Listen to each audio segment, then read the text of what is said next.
So let me ask you this. What's the most unusual situation you've come across in as a lender, and how did that play out? Oh, man.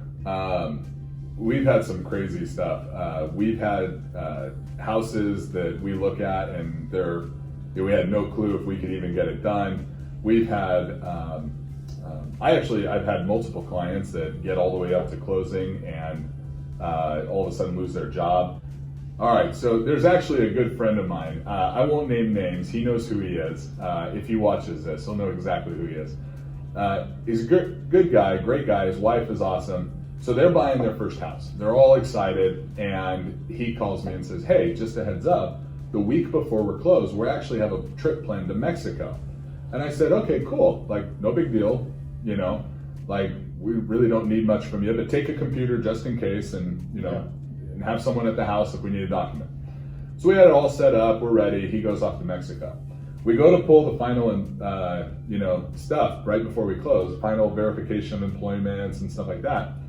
And we call the lady, and the lady says, "I'm sorry, who?"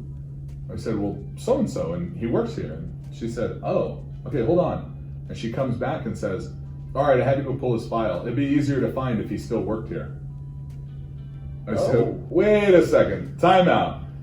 He doesn't work there?" She goes, "No, it looks like he quit last week." Wait a second, hold on a second. So we call the client. I call the client and I said, "Hey," and he's answering in Mexico. He's having a great time. I said, "Did you quit your job?" And he goes, "Kind of."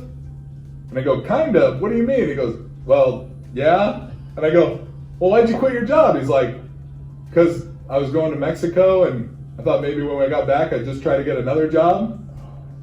Oh, you knucklehead. So we talked through it. He called his old boss. He actually got his job back. He said, "I made a mistake. I'm so sorry." He got his job back. Groveling's good. Groveling is great in those situations. Grovel all day. He got his job back. We went back to work. We had the evidence. He was back to work. Everything was good. We were able to close on his house. My favorite part of this is the guy comes back up.